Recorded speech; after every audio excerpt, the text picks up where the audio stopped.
So guys, adakah korang mencari phone holder yang cukup kuat dan sturdy, ada magnet connection dan juga ada support wireless charging? So ini ada satu brand daripada EYD yang nama dia ialah Magnetic Wireless Charging Phone Holder. So ini dia punya produk lah. So agak bulky sikit, besar. Simpanan dia macam ni, memang cukup compact. Tapi bila korang nak pasang, ini dia punya suction lekatkan kat korang punya dashboard tu ataupun lekatkan kat korang punya windshield. Bila nak guna, korang bukakan macam inilah.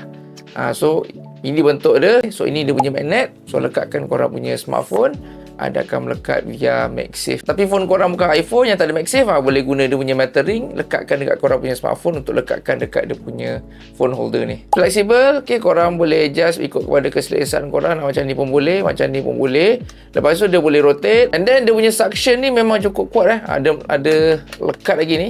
Okay, korang lekatkan kat korang punya dashboard. Lepas tu boleh lock lagi. Pusingkan ini untuk lockkan dia punya suction ni supaya nanti lebih secure. And last, dia ada support wireless charging, di mana kat bawah sini ada Type-C port ni, korang boleh cucuk. Nanti bila korang letak korang punya smartphone tu, nanti dia akan terus charge sekali lah. Tapi bagi saya dah lalang kalau dah terjuntai cucuk dekat kabel sini, lebih baik korang terus dah cucuk ke korang punya smartphone lah, dapat lagi fast charging. Tapi ini misal katalah kalau korang punya port tu rosak ke apa, ada option lah cucuk kat sini untuk charge menggunakan wireless charging. Jadi guys, kalau korang berkenan dapatkan magnetic phone holder ni, boleh dapatkan sekarang.